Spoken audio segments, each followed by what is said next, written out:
A 9-year-old girl taken and killed. Her murder still unsolved 27 years later. But her legacy lives on, helping other children be found in their times of need. This is Texas Crime Stories, the Amber Alert.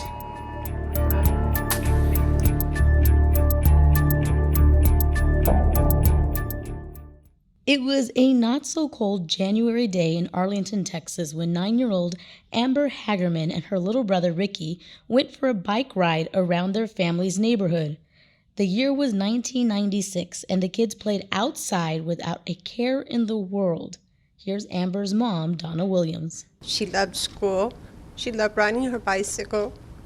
She loved being a little mommy to her little brother, Ricky. Amber and Ricky were just supposed to go around the block like they always did, but Amber wanted to go just a little further. There was a bike ramp she wanted to play on. Ricky went back. It only took 8 minutes for Amber to disappear.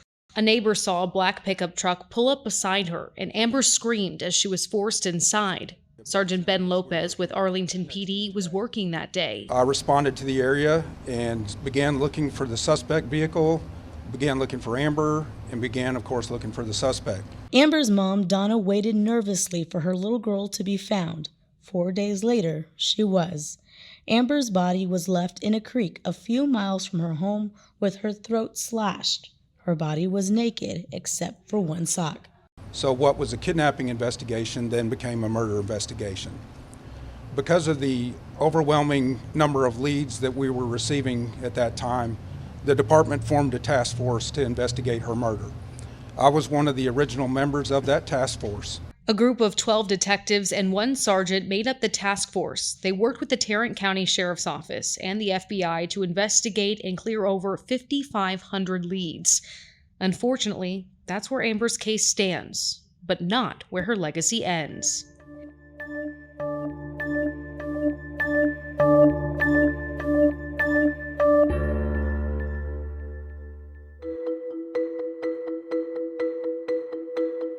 Hello, KSAT viewers. I'm Stefania Jimenez, anchor and reporter at KSAT 12 in San Antonio. On weeknights, you'll catch me on the Night Beat. Many of you want the news before 10 p.m., and this is for you.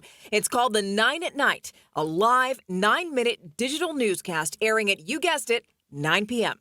Call it a bite-sized show that's tailor-made for you. You'll get the day's top stories, weather, upcoming community events, and feel-good stories.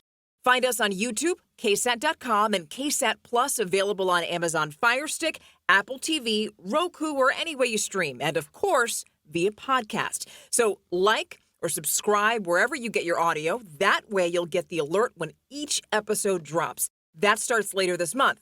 Until then, head on over to KSAT.com and sign up to be a KSAT Insider. That's where you'll get the inside scoops on all of our new and exciting projects.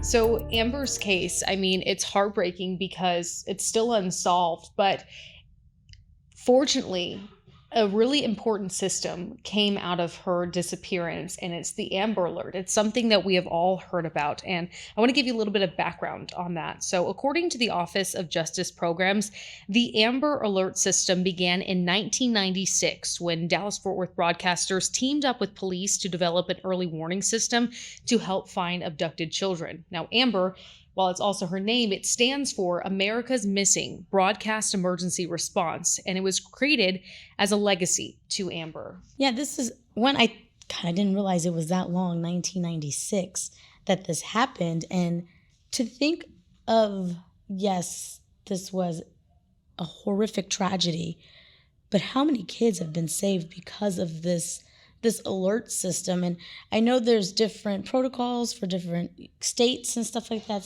Texas varies from other states. But it's great to see that it not only has helped so many in Texas, but that it is now something that's done nationwide. Exactly. So other states and communities set up their own Amber plans, and the idea was implemented across the nation. Now, according to the Department of Justice, the recommended criteria for issuing an Amber Alert, there's a few different ones.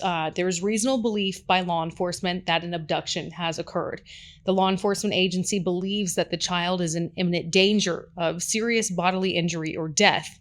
There's enough descriptive information about the victim and the abduction for law enforcement to issue an Amber Alert to assist in the recovery of that child, and the abduction of a child is aged 17 years or younger. So those are some of the basic criteria when it comes to issuing an Amber Alert. But like you said, each state is different. Yeah, and I know that we often get asked this question, why wasn't an Amber Alert issued, or why was it issued? I know with recent cases, we've seen some being issued and then redacted. I know you've covered some of these missing person cases, especially of Lena. How have you seen, or what have you seen law enforcement particularly do here? So something I was reading, especially out of Tarrant County, where Amber disappeared, it was said that this is one of the most important decisions law enforcement can make, because issuing an Amber Alert, if you overuse the system, it's not taken seriously. But if you fail to use that system when it is necessary, then that could mean life or death for a child or a young person, young teen. So it's very important when law enforcement issues these. And sometimes when they're redacted, specifically in Lena Keel's case, it was going on for so long, and they didn't want it to just be, oh, yet again, Lena Keel's Amber Alert. They want to make sure it's issued in a way that's still impactful and meaningful, that it grabs people's attention like it's supposed to do. Another criteria is the child's name, and critical data elements, including the child abduction flag, have been entered into the National Crime Information Center.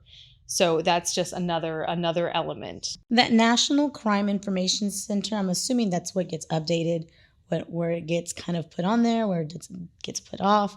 And that lives online. Those you can kind of go through there and see what Amber Alerts have been issued, what Amber Alerts that are still kind of ongoing. Now, since its implementation, the Amber Alert system has helped over 1,000 children be returned home. Now, that's a legacy that makes Donna Williams proud of her daughter. The Amber Alert, I'm very, very proud of it, because it is help saving our children's lives. It's helped bringing our children back to mommy and daddy. And so it's another legacy from my daughter, that she didn't die in vain, that she is still taking care of our little children as she did when she was here. And I'm very, very proud of my daughter and for all she has done for our children here. This was a press conference that Donna Williams and several members of Arlington PD and the original Amber Task Force participated in just a few years back. Unfortunately, the case hasn't changed so much since then, but Amber's legacy with this Amber Alert is something that Assistant Arlington Police Chief Kevin Colby said and talked about as well. Amber Alert has just become a household name. You know, we get it over our iPhones today. It's just a legacy that has really helped many thousands of children be recovered. It's a way that we notify immediately that we have a missing child. And it just speaks for the results that children have been saved because of Amber Alert. Now, you mentioned right now that there was a press conference. This is where we're getting some of this sound from that you're hearing. It was about Amber's case. Now, this is still a very much open case that is unsolved from 1996. In the first year, we mentioned over 5,500 leads that were investigated, but over the years, that number has just grown and increased to over 7,000. And this press conference was held only 2 years ago. They mentioned there was DNA collected from Amber's body. Now, we talked about the fact her body was found in a creek not very far from where she was taken from. She was naked except for one sock. Because of how she was found, a lot of that DNA was washed away from her body. Police will not say at this point what DNA was actually collected, because they don't want to tip off the killer to what they know. But they say they've kept that DNA because they knew DNA technology would advance and potentially help them find whoever did this to Amber. And that's something Assistant Police Chief Colby talked about as well. And I really don't want to disclose all the evidence at this time. The reason is is that we want to make sure that the killer knows what happened. And he knows that if we have that evidence, we can specifically ask him and it can identify him and corroborate his story. Technology from DNA has progressed since the 80s and the 90s. And we're very excited because we continually try to be aggressive in trying to meet new technology head on with this case. And we're excited because this year there is new technology when it comes to DNA, and we're excited about this year being able to submit that and hope that we can get a better DNA profile on the killer. That's all really interestingly because in the past we've seen how DNA evidence with the growing technology and genetic genealogy has helped crack some of these cold cases. I don't want to call this a cold case because it is something that they are still investigating. They still get active tips on. And at last check with Arlington PD, that DNA hasn't yet been submitted because there were delays on the lab's end of things, but they are continuing to investigate new leads and calls as they come in. I think it just goes to show how much more of her legacy is out there because people are still interested in this case. People still want to see this case solved because her mother deserves that.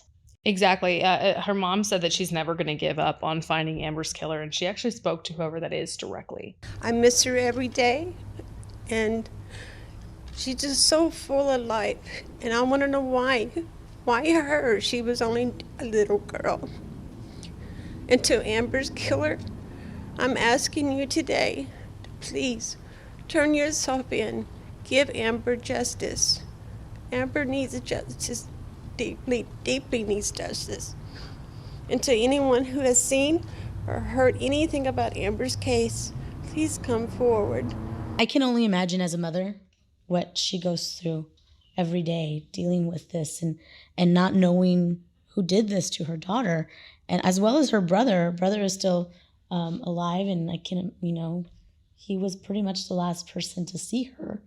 It's something that your heart breaks for this family because you just want them to get some resolve. And it's a family I think we can all kind of relate to. It's just two kids were going out on a bike ride, and unfortunately Amber never came home. She was gone in a flash. Only 8 minutes it took for someone to pull up and grab her. And their story has resonated with the law enforcement that they've interacted with over the year, particularly Sergeant Ben Lopez. We heard from him earlier on in the podcast. He was a member of the original Amber Task Force and a former homicide detective assigned to her case for several years. He said this is deeply personal because of how much he's connected with Amber's family.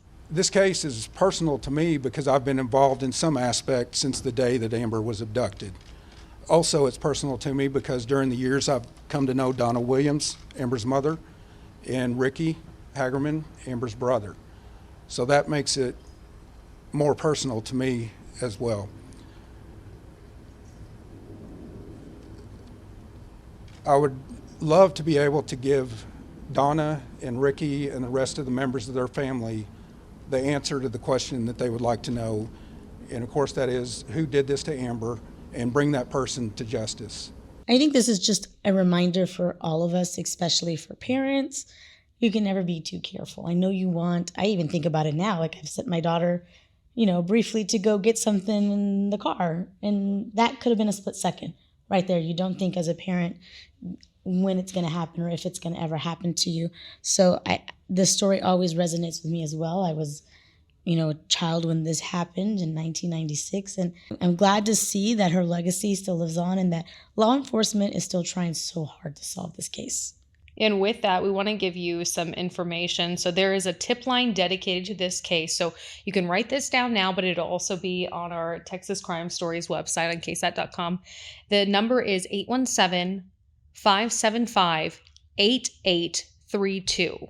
Now, Oak Farms Dairy has agreed to provide a $10,000 reward for information leading to an arrest and conviction in this case. A case, again, I want to emphasize, it is still an open case. It's still being investigated on. Now, the possible suspect is described as a white or Hispanic male in his 20s or 30s. That was as of 1996. Well, obviously, he's older now, under 6 feet tall, with the medium build and brown or black hair. And then the vehicle description described as a black 1980s or 1990s full-size fleet side pickup truck with a short wheelbase, single cab, non-sliding clear window, no chrome, no striping, and no visible damage. And there was really just one person who witnessed all of this. And he said he saw this vehicle drive up next to Amber. This man got out, grabbed her off of her bike, and put her in the driver's side door as she kicked and screamed. And then they drove off. That's just terrifying. Like, just so quickly, no hesitation. Like, he did it for a reason, and it's horrible reasoning. And I hope one day that we can truly see Amber's true legacy live on as this case hopefully gets solved. Thank you guys so much for being a part of this episode of Texas Crime Stories. Don't worry, we're going to be back next week with a new episode.